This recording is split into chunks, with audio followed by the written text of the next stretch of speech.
Hello friends, my name is Tom Thibodeau, speaking to you from Viterbo University, where I am with my friend and colleague Emilio Alvarez, and we have created a YouTube channel talking about servant leadership. Today our topic is celebrating Holy Thursday, remembering the meal that changed the world. The Church in her wisdom chooses John's Gospel for Holy Thursday. The other synoptics talk about the breaking of the bread and the sharing of the cup of wine. But John's Gospel talks about the washing of the feet. After supper, Jesus gets up from dinner, puts a towel around his waist, and kneels down and begins washing feet. And you can imagine the surprise in the faces of Philip and Thomas, Judas, who was quizzical and at the same time frightened as Jesus washes his feet as a sign of his love. Peter stands up and said, "You'll never do it for me," kind of calling Jesus out that you cannot serve me. And Jesus says, "If I don't, Peter, it's over." Peter sits down and says, "Not only my feet, but my whole body." And just your feet, Peter.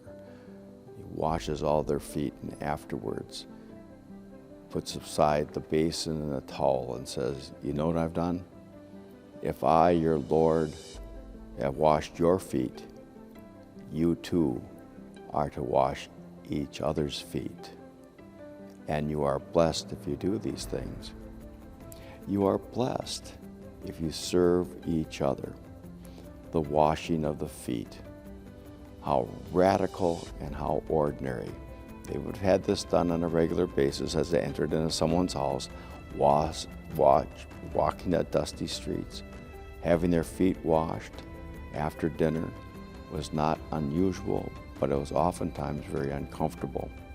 I've worked in a parish for over 40 years, and one of the most difficult things was to get people to get their feet washed on Holy Thursday, to make themselves vulnerable. Our feet contain the majority of the nerves in our body and are very sensitive. And so the disciples never forget this act of service and great love.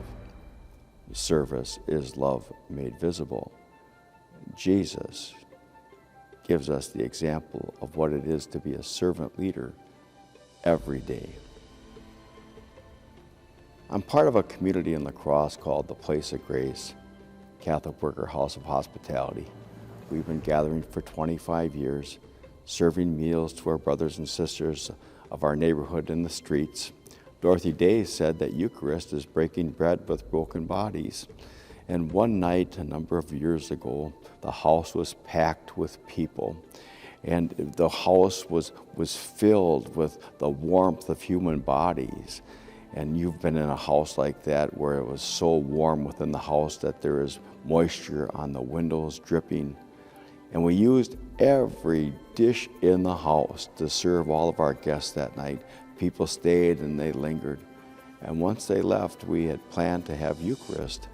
And we sat down at a table that had been used to feed the people of the streets and now had become our altar. We had no altar cloth, just one clean apron that was left. A small plate was brought out. Our friend who was a priest had brought his own chalice. Our friend who was a priest had been washing dishes for the last 3 hours. Not the washing of feet, but the washing of dishes.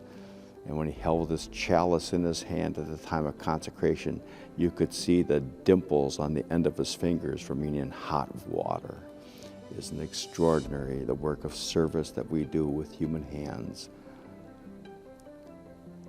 And at the end of the Eucharist, there we were, 10 of us sitting around the table, dead dog tired, exhausted from having broken bread with broken bodies, serving the people of our community to the best of our ability.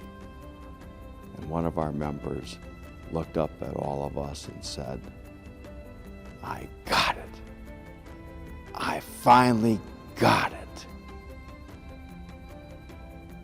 I love all of you. And tonight, I would die for each of you." This is the meal that changed the world.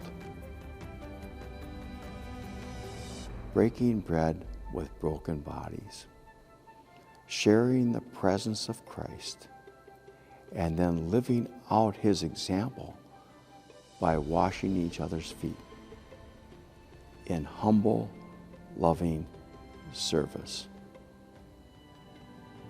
Holy Thursday reminds us of who and whose we are, reminds us that this truly is the meal that changed the world. God bless you.